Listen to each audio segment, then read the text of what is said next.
भगवांश्च श्रीरूपं साग्रजातं सहगं रघुनाथान्वितं तं सजीवं साद्वैतं सावधूतं परिजनसहितं कृष्णचैतन्यदेवं श्रीराधाकृष्णपादान् सहगण ललिता श्रीविशाखान्वितांश्च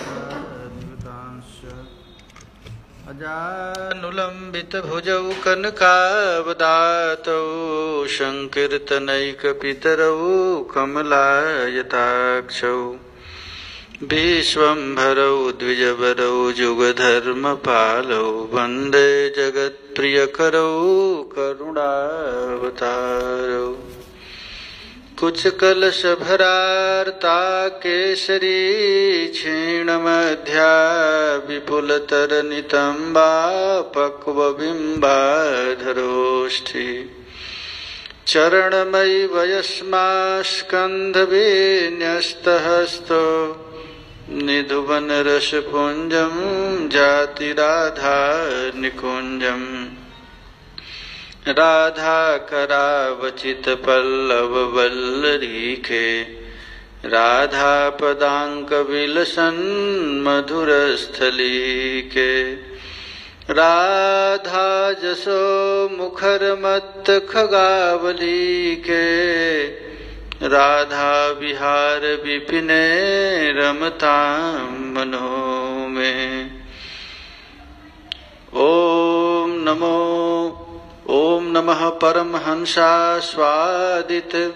चरणकमलचिन्मकरन्दाय भक्तजनमानस निवासाय श्रीरामचन्द्राय वागीशाजस्य वदने लक्ष्मीर्यस्य च वक्षसि यस्यास्ते हृदये संवित्तं नृसिंहमहं भजे।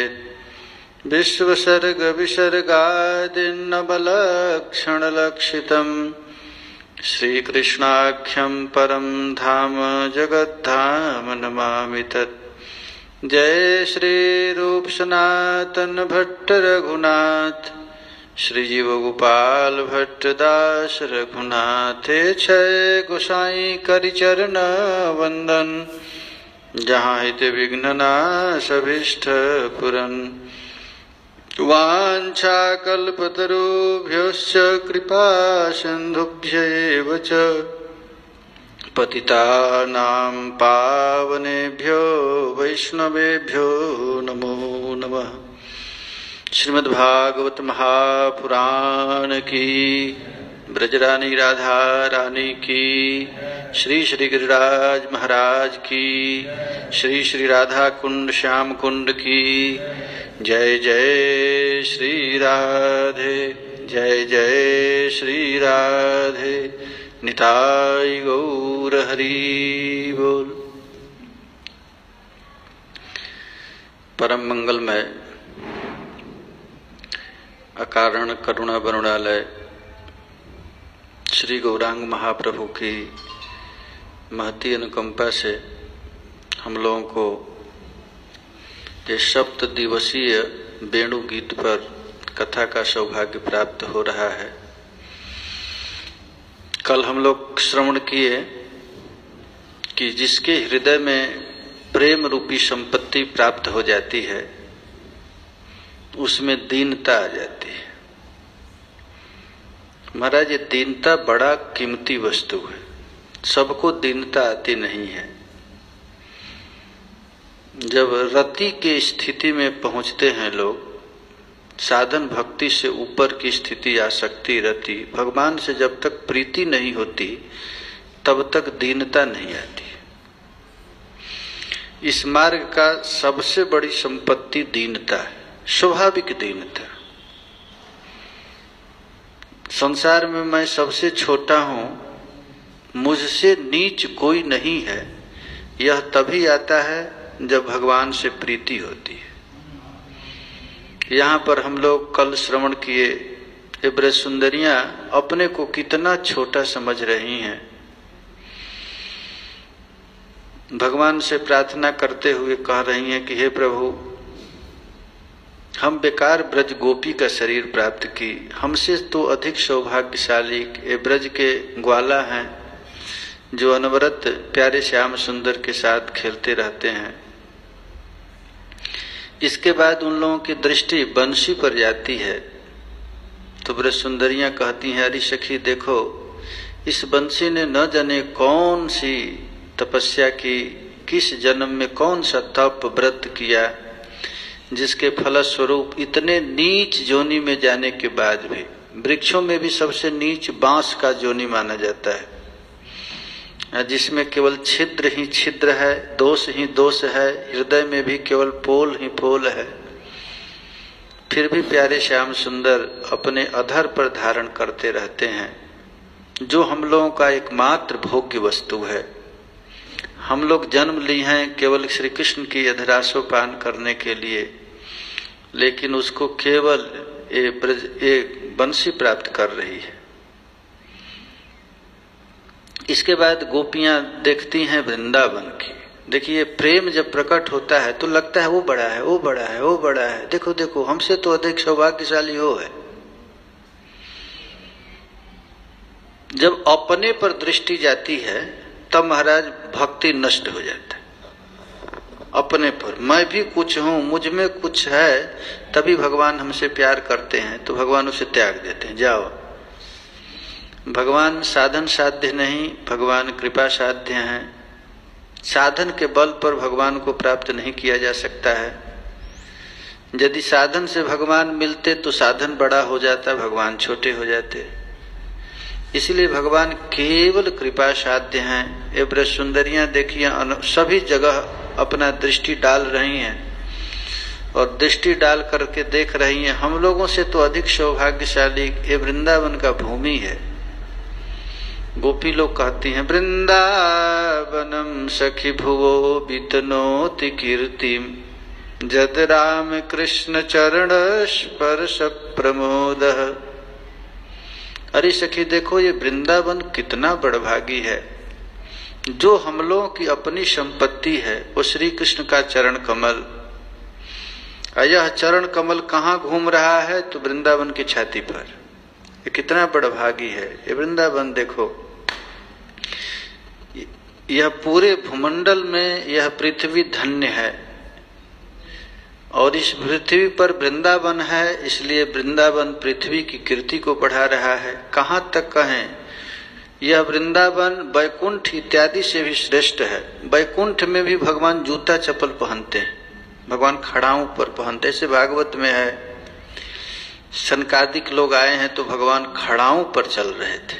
लेकिन ये धन्य वृंदावन है। इस भूमंडल में वृंदावन की महिमा, वृंदावन की तुलना महाराज कोई कर ही नहीं सकता है। साक्षात नंद नंदन श्री कृष्ण महाराज यहाँ पर नंगे पैर चलते हैं, ये भगवान की विशेषता है। ठीक यहाँ से मथुरा जाते हैं तो भगवान का जूता है, भगवान का पादुका है, लेकिन वृंदावन में कभी पादुका धारण नहीं किए।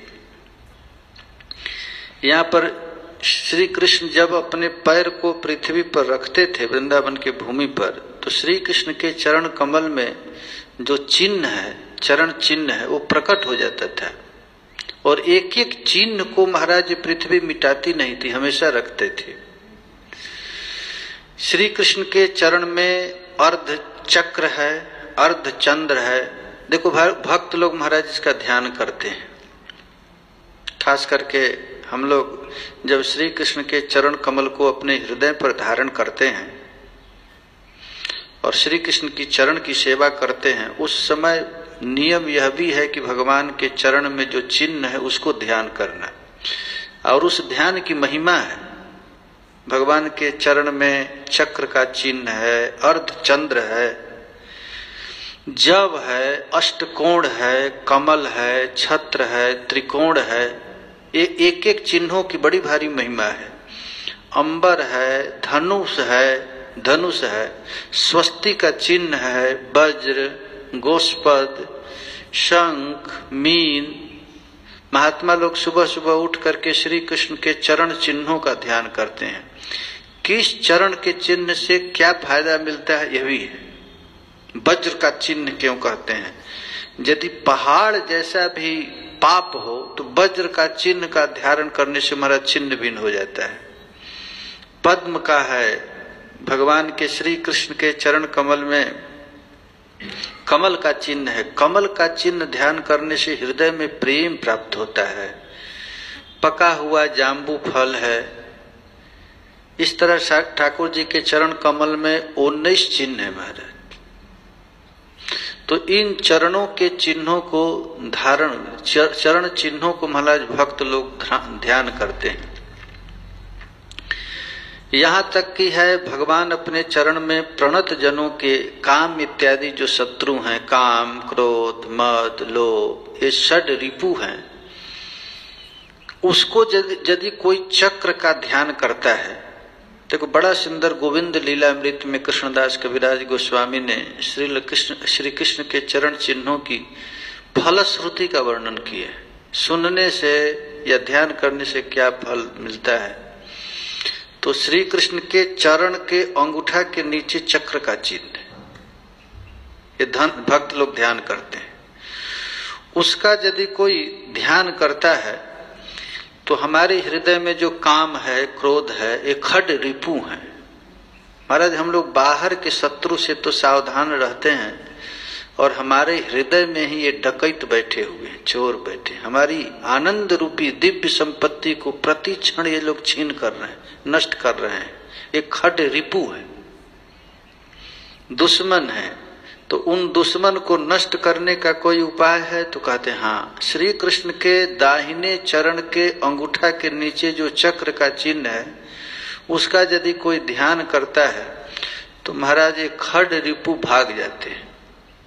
और अच्युत अपने चरण का ध्यान करने वाले भक्तों के मन को लुब्ध कर लेते हैं। जो श्री कृष्ण के चरण कमल का ध्यान करता है कि भगवान के चरण के नीचे वाली अंगूठा के बाद वाली जो नीचे वाली अंगूठी है, अंगुली है, उसके नीचे महाराज कमल का फूल है। तो कमल के फूल का यदि कोई ध्यान करता है तो भगवान अपने भक्त के मन को आकृष्ट कर लेते हैं, लोभित कर लेते हैं। श्री कृष्ण के चरण कमल। फिर महाराज ध्वजा का चिन्ह है। देखिए एक एक चिन्ह का रोज ध्यान करना। हम लोग कहाँ अपने मन को इधर उधर भगाते रहते हैं। बस आंख मूंद लो और श्री कृष्ण के चरण कमल का ध्यान करो, चक्र का ध्यान करो, कमल के पुष्प का ध्यान करो। नीचे महाराज ध्वजा है, उनके नीचे आप जाएंगे तो ध्वजा का चिन्ह है। ये ध्वजा का चिन्ह का ध्यान करने से महाराज किसी प्रकार की तुम्हारी विजय पताका को भगवान ऊपर उठा देंगे। ध्वजा है हमारे भक्त की महिमा, माने भक्त की कहीं पतन न हो, इसलिए ध्वजा का। पहाड़ जैसे पाप अद्रि को भी नष्ट करने के लिए श्री कृष्ण के चरण कमल में वज्र का चिन्ह है। महाराज ये ब्रज गोपियां रोज ध्यान करती थी। ये भक्तों की संपत्ति है, श्री कृष्ण के चरण कमल का ध्यान। भागवत में बहुत बार लिखा गया है ध्यान की पद्धति, ध्यान कैसे करें। तो हम लोग मन स्वाभाविक तो ठाकुर जी के चरण कमल में लगेगा नहीं, तो लगाने का उपाय है। कहते हैं चरण का ध्यान करो, तो चरण का क्या ध्यान करना है? तो चरण में जो 19 चिन्ह है, उन चिन्हों को रोज ध्यान करो। भगवान के चरण में एक लगा हुआ है, तो इन सब को ध्यान करना है। इसके नीचे एड़ी के नीचे महाराज अंकुश का चिन्ह है। अंकुश का चिन्ह क्या है? तो ये मतवाला मन है। शास्त्रों में लिखा गया है कि मन इतना मतवाला है, इतना तीव्र गति से भागने वाला है कि आज तक कोई मन को वश में कर ही नहीं सकता। कोई सोचे कि मैं मन को वश में कर लूं तो असंभव है। भगवत गीता में तो अर्जुन कहते हैं असंशयम, ये है वश में होने वाली, दुर्निग्रहम मन। यहाँ तक वायु रीव सुदुष्करम, हम हवा को बस में कर सकते हैं लेकिन मन को बस में नहीं कर सकते। तो ठाकुर जी कहते हैं चिंता मत करो, हमारे चरण कमल में अंकुश का चिन्ह है, उसका ध्यान करो। तुम्हारे मन रूपी मतवाली हाथी को ये अंकुश महाराज बस में कर देगा। ऐसी इसकी है। ये ठाकुर जी के चिन्हों का ध्यान है, तो इसको ध्यान करना है। 19 चिन्ह है। तो ये अंकित कहाँ हो रहा है? तो ब्रज में हो रहा है, ये वृंदावन में।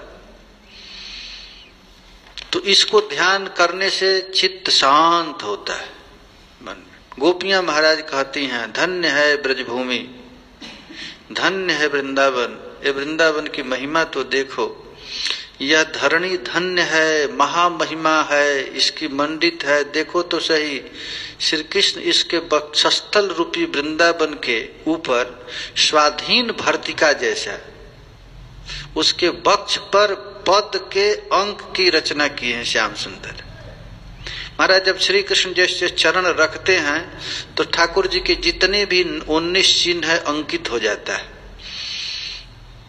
इस प्रकार गोपी लोग उनके चरण चिन्हों को ध्यान करके ठाकुर जी की याद आ जाती है और याद आते ही उनका शरीर रोमांचित हो जाता है।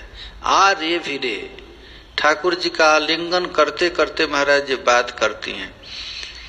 महात्मा लोग जो बात करते हैं, कृष्ण की चर्चा करते हैं, तो कहाँ से करते हैं? हृदय से करते हैं। और उनके हृदय में कौन है? तो श्री कृष्ण का चरण कमल है ना। तो भक्त लोग यदि कोई बात करते हैं, कोई सत्संग करते हैं, तो उनकी जो वाणी है वो श्री कृष्ण के चरण कमल को स्पर्श करते हुए निकलती है। इसलिए भागवत में लिखा गया है कि भक्त लोग यदि कथा करते हैं तो जिंघ्रंति कर्ण विवरई श्रुतिवात नीतम, कथा सुनते नहीं सूंघते, क्योंकि जब बोलते हैं तो उनके बोली से कृष्ण के चरण कमल का जो गंध है वो भी निकलता रहता है। ऐसे पावन भगवान श्री कृष्ण के दिव्य चरित्र को हे सखी, ये कितनी बड़भागी है। हम लोग अब यदि कभी तपस्या करने का सौभाग्य प्राप्त होगा तो हम लोग श्री कृष्ण से यही मांगेंगे कि हमको वृंदावन का धूल बनाए दो। देखिए, ताकि श्री कृष्ण का चरण कमल हम लोगों के छाती पर लगती रहे, हमारे हृदय में लगती रहे, जिससे देखो तो सही सखी ये वृंदावन कितना प्रफुल्ल है, कितना प्रसन्न है, अपने सौभाग्य के आगे किसी को देखता नहीं है।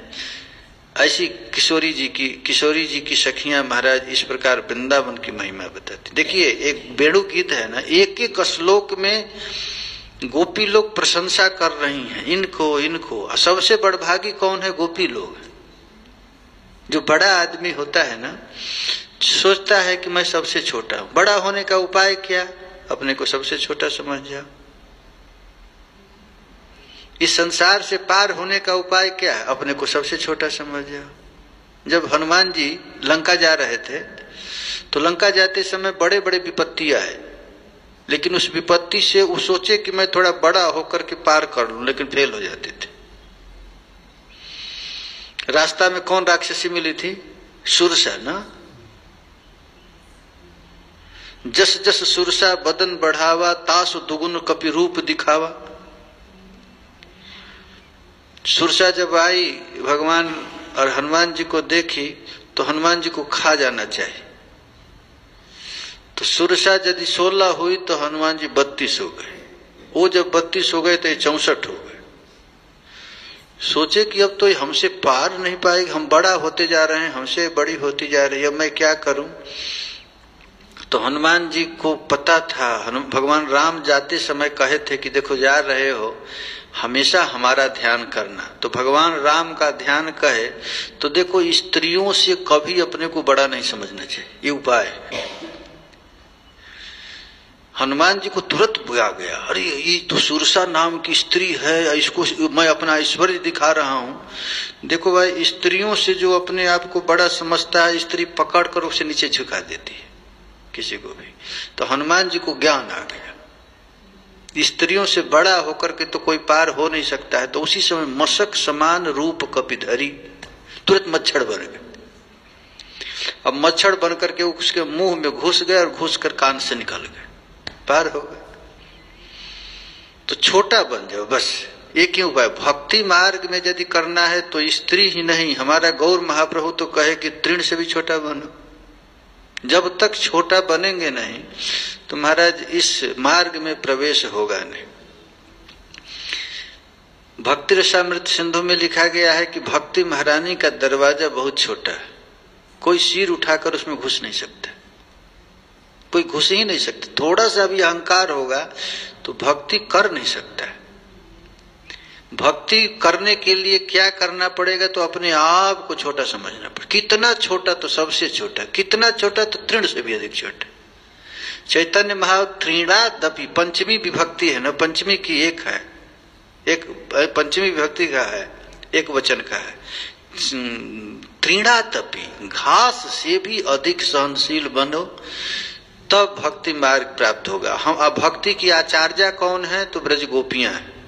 गोपी लोग भक्ति की आचार्य है। ये गोपी कितना अपने को छोट समझ रही है, कितना गोपियां छोटा है। वो कह रही है कि देखो हमसे बड़भागी ये ग्वाल बाल हैं, हमसे बड़भागी ये मुरली है, अरे हमसे बड़भागी क्या कहें ये वृंदावन की भूमि है। तृण से भी छोटा क्या होता है? धूल। धूल बन जाओ। अपने आप को धूल में जब तक मिलोगे नहीं तब तक भक्ति तो पिलेगी नहीं। तो गोपी अब इच्छा कहती हैं कि हमको धूल बनना। इसीलिए उद्धव जी वृंदावन में आए तो कहे कि वंदे नंद ब्रजस्त्रीणाम पाद रेणुम अभिक्षणसा जासाम हरि कथोद्गीतम पुनाति भुवनत्रयम्। हे नाथ, यदि आप हमको कुछ बनाना ही चाहते हैं तो हमको रेणु बना दो। रेणु तो गोपियां बन ही गई हैं, अब क्या बनोगे? तो कहते हैं कि हम रेणु का प्रार्थना करो। वंदे नंद ब्रजस्त्रीणाम पाद रेणुम अभिक्षणसा, हम नित्य निरंतर अब धूलि का प्रणाम करूंगा। तो गोपियां महाराज यहाँ कह रही हैं कि हमको क्या बना दो? धूल बना दो। इसके बाद कहती हैं गोपी लोग, धन्यास्म मूढ़ मतयोपि हरिण्यजेता जानंद नंदन मुपात विचित्र भेषम आकर्ण वेणुरडितम सह कृष्ण सारा पूजाम दधुर्विरचिताम प्रणयावलोकहि। एक गोपी लोग कहती हैं 11वां श्लोक में, कहती हैं कि अरि सखी मूढ़ गतय, ये मूढ़ गति वाले तिर्यक जोनी है। पशु जोनी महाराज छोटा जोनी होता है मनुष्यों से। 84 लाख जोनी में महाराज सबसे बड़ा अधिक आदमी पाप करता है तो वृक्ष का शरीर मिलता है। तमोगुणी शरीर है वृक्ष का जोनी।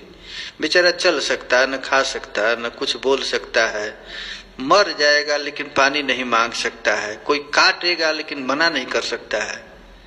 इसलिए पाप जोनी है वृक्ष जोनी। तो गोपियां कहती हैं कि अरे सखी हमको वृक्ष बना दो या तिर्यक बना दो। एता हरिण्य अपि धन्या, देखो सही अरे सखी हरिणी होते हुए भी कितनी बड़भागी है, कृतार्था। लगता है कि इसने किसी जन्म में बड़ा भारी पुण्य किया है, कृतार्थ हो गई है। स्मह जा हरिण्य, देखो तो सही जब नंद नंदन श्री कृष्ण अपने अधर पर मुरली लेकर के वादन करते हैं तो वेणु रणितम, वेणु नाद को सुन करके आकर्ण्य, जब गोपियां बंसी की आवाज सुनती हैं, अरे ए हरिणिया, तो सह कृष्ण सारा अपने पति के साथ उपात विचित्र भेषम, श्री कृष्ण का जो ये मतवाला भेष है उस भेष को देख करके नंद नंदनम प्रणयावलोकहि। ये हरिण महाराज, हरिणियों का आंख बहुत मोटा मोटा होता है। इस सृष्टि में सबसे सुंदर आंख हरिणी का होता है, हिरण का। इसलिए हिरणाक्षी राधा रानी का एक नाम है, मृग नयनी प्रिया जी का। तो कहते हैं देखो देखो, जब ये नंद नंदन श्री कृष्ण को अपने नेत्रों से देखती हैं तो नंद नंदनम प्रणयावलोकहि विरचिताम पूजा दधु विदधिरे, देखो तो सही अपने लगता है कि अपने उनका नेत्र क्या है? कमल है, नेत्र कमल है। तो श्री कृष्ण को अपने लगता है कि अपने नेत्र को ही कृष्ण के चरण कमल में चढ़ा देगी। ये कमल चढ़ाते हैं ना, तो नेत्र को चढ़ा देगी। ये वेणु, ये अपने पति के साथ रहते हुए भी उसकी विस्मृति हो जाती है और नंद नंदन श्री कृष्ण को अपने विस्फारित नेत्रों के द्वारा दर्शन करती। गोपी कहती है हरि सखी ये दर्शन नहीं करती, नंद नंदन को अपना एक नेत्र कमल ही अर्पित कर देती है। ये देखिए ब्रज गोपियों का महाभाव की अंतिम स्थिति है। मादनाख्य महाभाव में है महाराज ये ब्रज सुंदरियां। ये श्री कृष्ण के साथ जिसका भी संबंध है उसकी महिमा गा रहे हैं। जो देख लिया कितना बड़भागी मृगियां हैं, ये श्री कृष्ण को दर्शन करती हैं।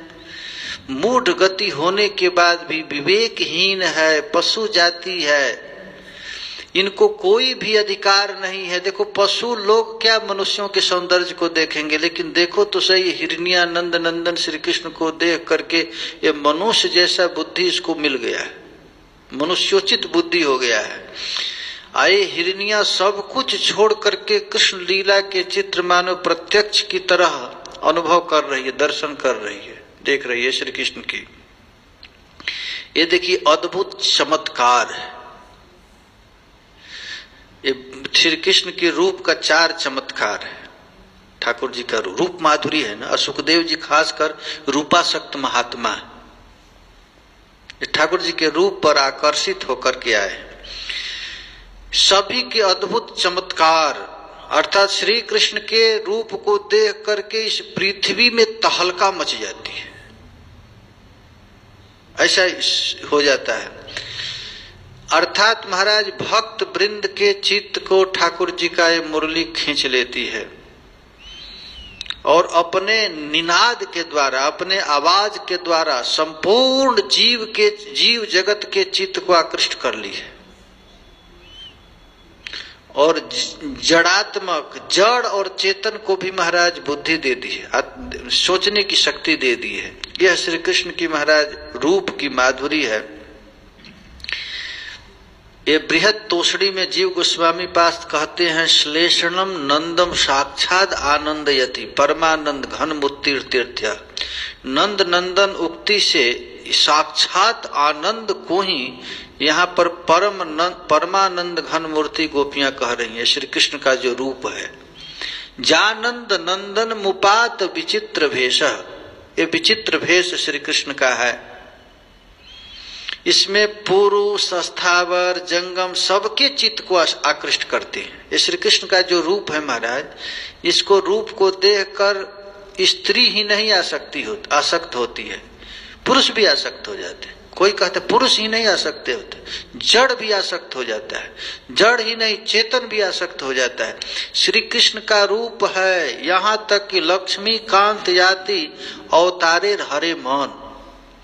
श्री कृष्ण की रूप माधुरी से अन्य लोग आकर्षित हों, ये तो दूसरी नारायण आकर्षित हो जाते हैं, बाराह आकर्षित हो जाते हैं, कहां तक कहें महाराज भगवान राम आकर्षित हो जाते हैं। आप लोग उड़ीसा में देखेंगे एक मंदिर है मदन मोहन जी का मंदिर उड़ीसा में। जब भगवान रामचंद्र पृथ्वी का भारतवर्ष का भ्रमण कर रहे थे तो उड़ीसा के पास जगन्नाथ जी के पास जब गए तो एक गोपाल का चित्र बनाए। कैसे बनाए तो अपने धनुष के टंकार से, धनुष के नोक से पत्थर पर अपना मूर्ति बनाए ऐसे। अब मूर्ति बना करके अपने चादर से ऐसे ढक ली। सीता जी वहीं थी। सीता जी कहे क्या ढके हैं, तो नहीं दिखा रहे थे। सीता जी बार बार कहे कि हमको दिखाओ, तो नहीं दिखा रहे थे। और जब ऐसे लेकर के महाराज छोड़े तो सीता जी इतनी आकर्षित हो गई और रोने लगी कि अरे आज हमारा पातिव्रत धर्म नष्ट हो गया। देखो तो सखी, देखो तो सही, इस रूप को देखकर मैं आकर्षित हो गई और रोने लगी, चिल्लाने अब मैं प्राण त्याग दूंगी। देखो तो सही, हम पतिव्रता शिरोमणि हैं, भगवान राम को छोड़ करके हमारा मन अन्यत्र कहीं नहीं जाता है, और देखो इस चित्र पर मैं आकर्षित हो गई। तब राघवेंद्र सरकार कहे कि नहीं, तुम्हारा पातिव्रत धर्म नष्ट नहीं हुआ। अभी मैं त्रेता के बाद ये द्वापर आने वाला है तो इसी रूप में आने वाला, ठाकुर जी कहे। और सीता जी आई, महाराज जग की सीता है ना, सब आई थी, ये रामावतार सब गोपी बनी है।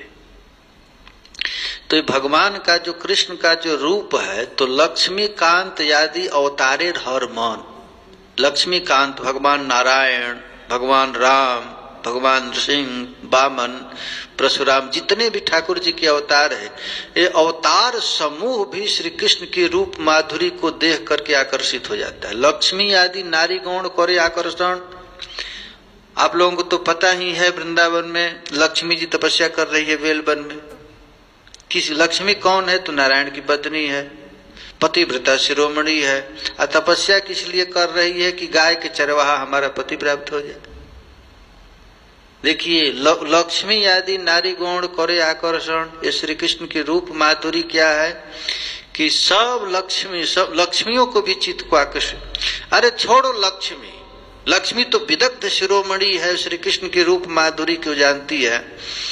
पुरुष जोशित किम्मा अस्थावर जंगम सर्वचिताकर्षक साक्षात मनमथ मदन।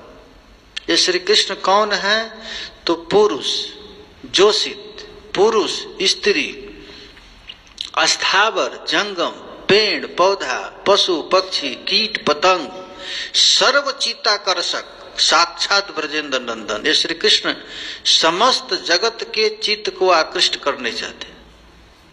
तो देखिए कृष्ण का रूप कैसा है, नारायण को खींच लिया, विष्णु को खींच लिया, सब अवतार समूह को खींच लिया, लक्ष्मी जी को खींच लिया, जड़ चेतन को खींच लिया, अस्थावर जंगम को खींच लिया। अब अंत में कहते हैं आपान माधुर्य हरे अपनार मन।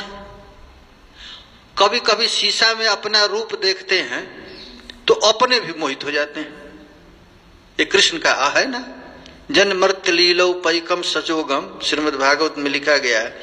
श्री कृष्ण के रूप को देखकर तो सब लोग आकर्षित होते ही हैं। अरे कहां तक कहें, अपना माधुर्य हरे अपनार मन, अपना माधुर्य ही अपने को हरण कर लेता है, श्री कृष्ण को हरण कर लेता है। इतना बड़ा हरण कर लेता है कि अब क्या करूं, हम अपना रूप कैसे देखूं क्या करूं। तो मन में आया कि हम क्या करूं, हमको समझ में नहीं आ रहा। तब राधा रानी के पास चले गए, किशोरी जी एक करो, हम बड़ा विपत्ति में हैं, हमारा बड़ा भारी दुख है। क्या है दुख, हमको अपना भाव दे दो। क्यों, मैं अपने रूप का आस्वादन करना चाहता हूं। ठाकुर जी के चरण, यही गौर अवतार है ना, चैतन्य महाप्रभु का अवतार का मुख्य यही कारण है कि अपना माधुर्य ही श्री कृष्ण को हरण कर लिया और श्री कृष्ण मन ही मन विचार करने लगे, राधा रानी हमारे रूप माधुर्य को देख करके कैसे मोहित हो जाती है।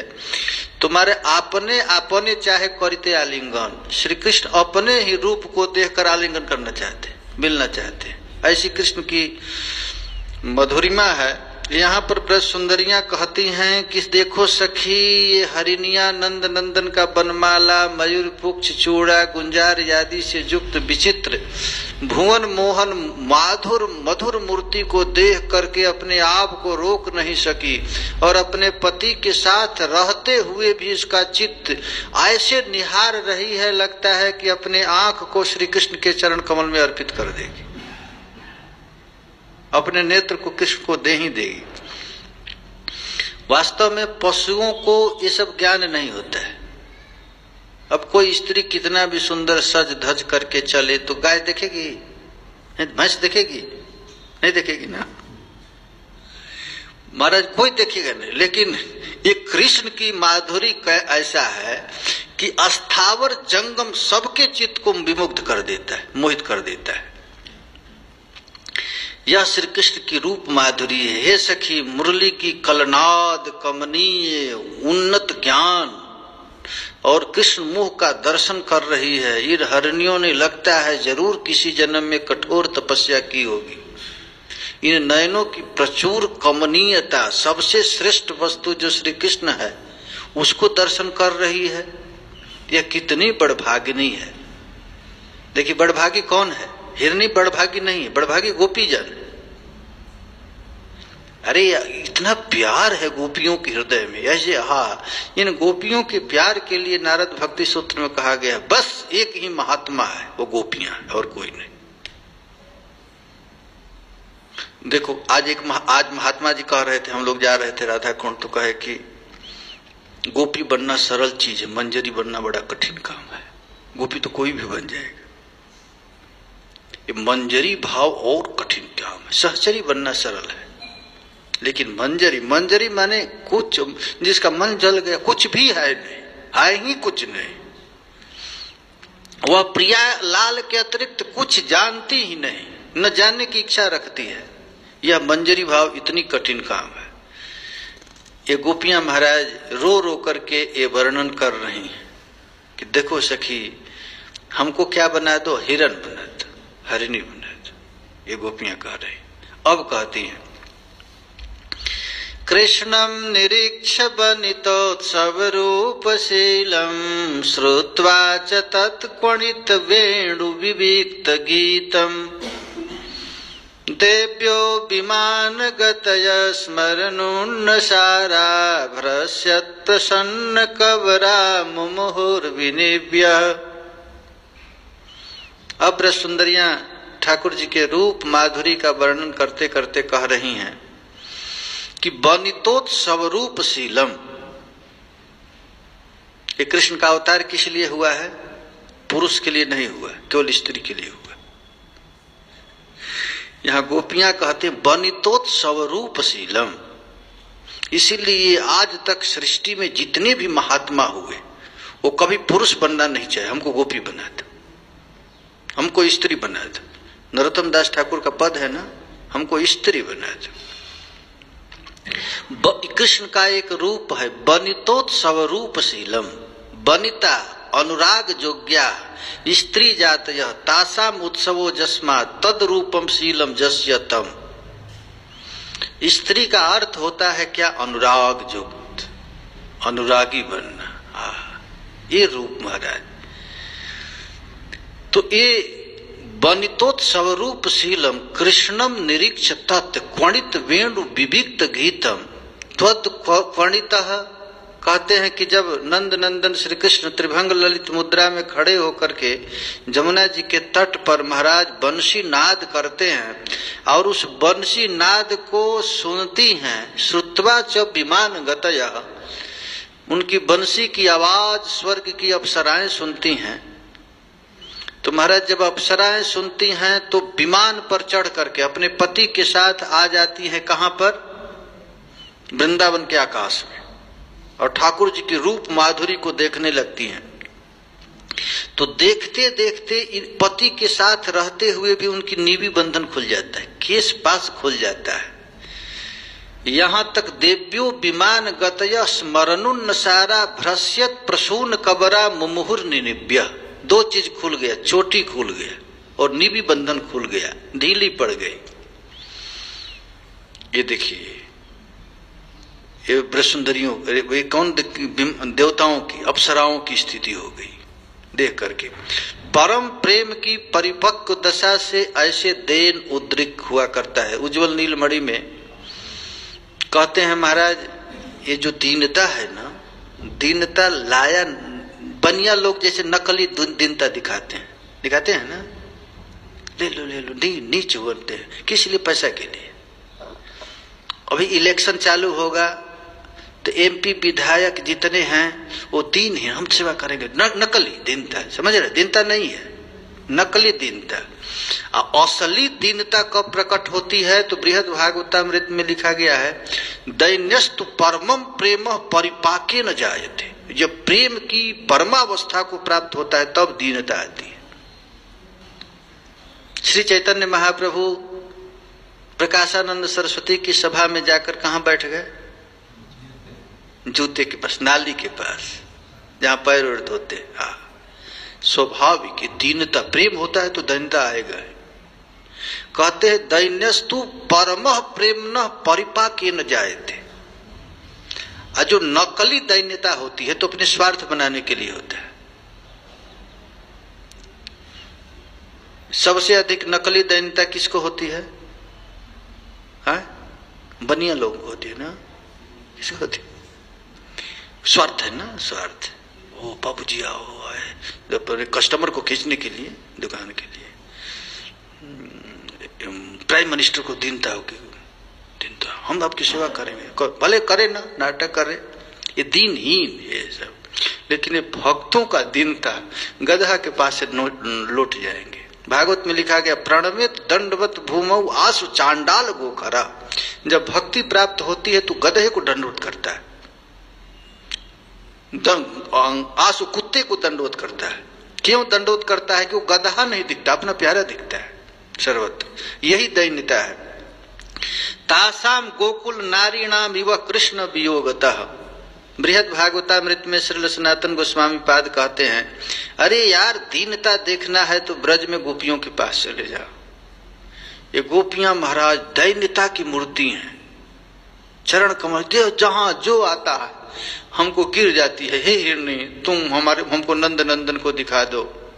भागवत में रास पंचाध्याय में है ना, पेड़ के पास जाती हैं, अरे भैया परोपकारी वृक्ष जन, आप लोगों का तो जन्म केवल दूसरों को उपकार करने के लिए हुआ है, क्या नंद नंदन श्री कृष्ण हमारे चित्त को चुराने वाले इधर गए हैं, क्या बता देंगे?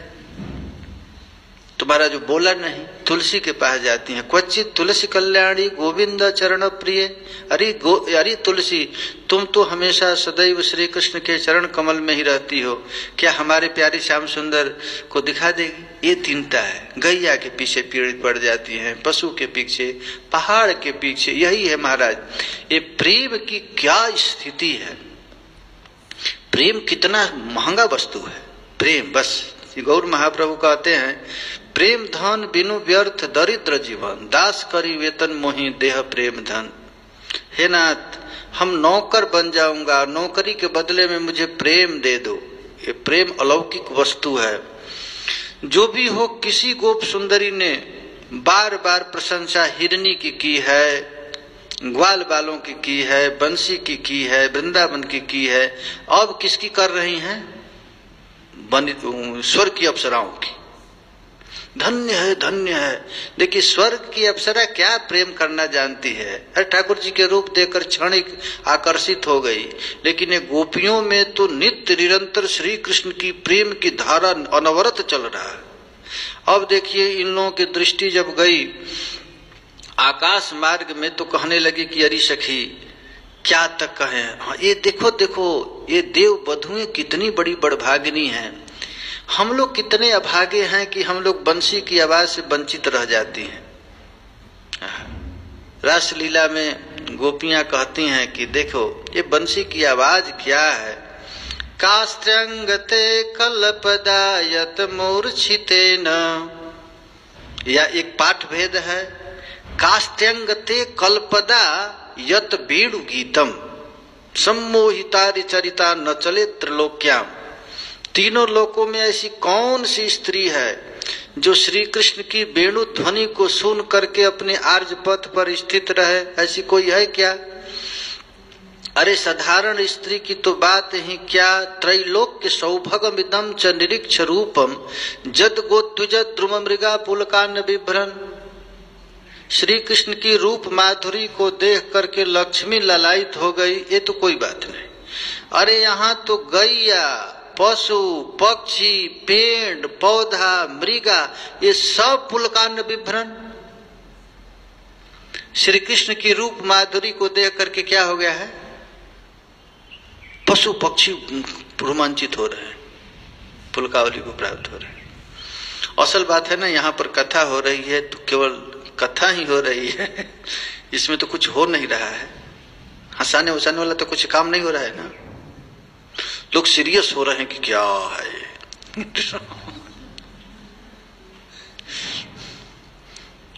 क्योंकि आजकल की जनता है ना, ये खाटी चीज पचा नहीं सकती है। शुद्ध घी कोई पचा नहीं पाएगा, नकली घी खाने की आदत पड़ गई है ना।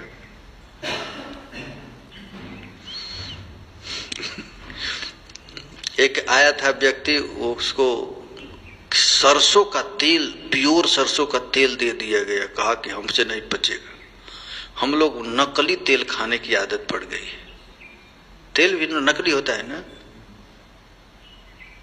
तुम्हारा जो कथा है यहाँ पर गोपियों की चर्चा असली कथा है, एक एक श्लोक में, और खास करके गोस्वामियों की टीका। हम लोग तो नकली खाने की आदत पड़ गई है।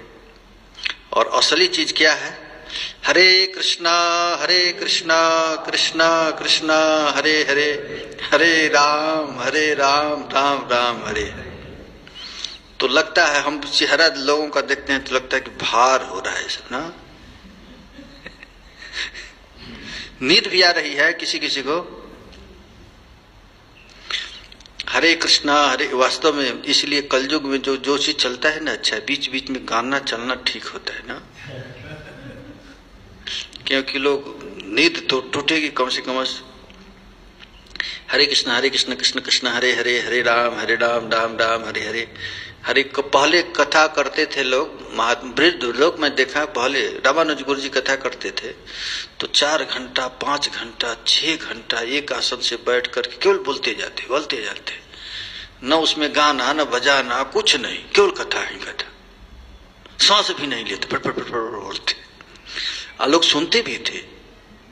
लेकिन आजकल ऐसे नहीं कोई सुनेगा ना, नहीं सुनेंगे। क्यों नहीं सुनेंगे? क्योंकि हम लोगों का सबसे पहला दूषित तो भोजन हो गया है। नकली भोजन करने सीख गए हम लोग। बाजार में तो सब नकली चीज मिलता है, न असली गैया नहीं मिल रही है। हरे कृष्णा कृष्ण कृष्णा हरे हरे, हरे राम राम राम हरे हरे। हरे कृष्ण। आप कुछ गाते हैं ना, बेड़ू गीत का गीत कौन गाएगा? आप गाएंगे? गाइए तो एक गीत। हाँ अभी गाइए।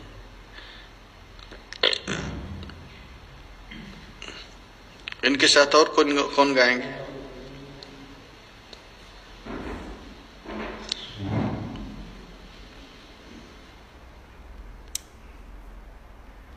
हरे कृष्ण कृष्ण कृष्ण हरे हरे, हरे राम राम राम हरे। स्वर्ग की अप्सराएं महाराज वृंदावन के तट पर आ गई ठाकुर जी के रूप माधुरी को देखकर, और गोपियां कहती हैं कि हम स्वर्ग की अप्सरा हो जाए। हरे कृष्ण कृष्ण कृष्ण हरे हरे, हरे राम राम। आज आज आज पूरा वेणु गीत समाप्त करेंगे। आप लोगों को भोजन की समस्या होगी ना? नहीं ना?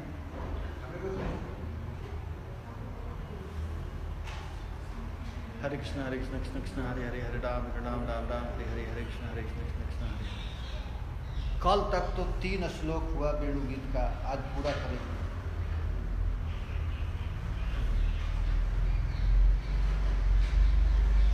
हरे कृष्णा कृष्ण कृष्ण हरे हरे, हरे राम राम राम हरे हरे। हरे कृष्णा कृष्ण कृष्ण हरे हरे, हरे राम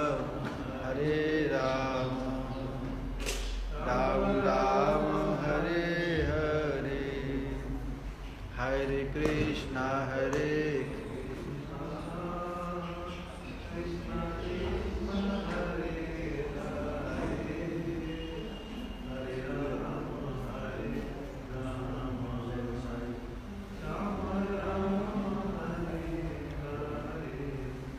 गीत में पहला गीत है वेणु, पूर्व राग है ना, और दूसरा गीत है प्रणय गीत। प्रणय गीत में मान, और तीसरा गीत कौन सा है? गोपी गीत। गोपी गीत में प्रेम वैचित्री, और गोपी गीत के बाद है जुगल गीत। जुगल गीत संक्षिप्त संभोग, और 5वां है भ्रमर, मादनाथ महाभाव, वो समृद्धवान संभोग पूर्ण। ये 5 गीत हैं। तो पहला गीत है वेणु गीत। वेणु गीत में पूर्व राग का वर्णन। हरे कृष्ण कृष्ण कृष्ण हरे हरे, हरे राम।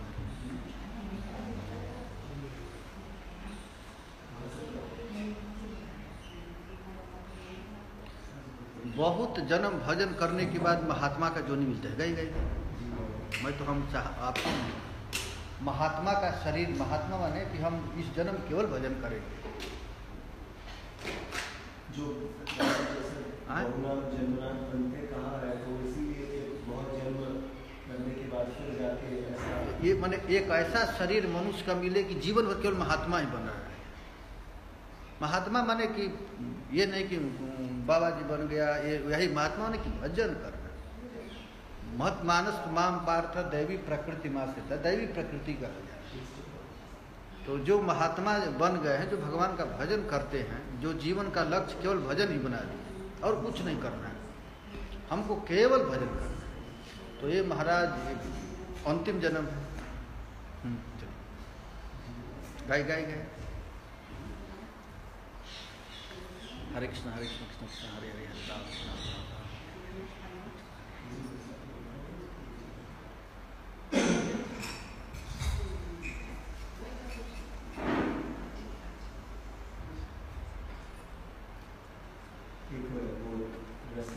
हाँ गाई गए, कोई बात नहीं। ब्रज में रसिया ही तो चलता है।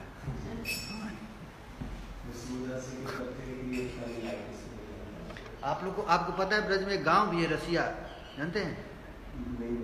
रसिया गांव है, नहीं जानते हैं ना? रसिया है, आदि बद्री से थोड़ा आगे जाएंगे तो रसिया गांव, ककरा बेढ़म के पास रसिया गांव।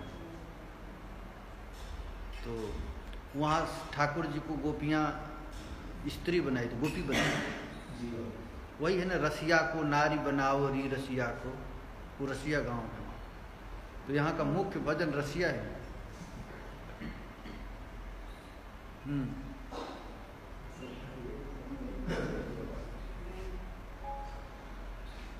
हो ऐसी बंसी श्याम बजाई, सबके मन में भई समाए। ऐसी बंसी श्याम बजाई, सबके मन में गई समाए। हो ऐसी बंसी श्याम बजाई, सबके मन में भई समाए।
Oh,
जो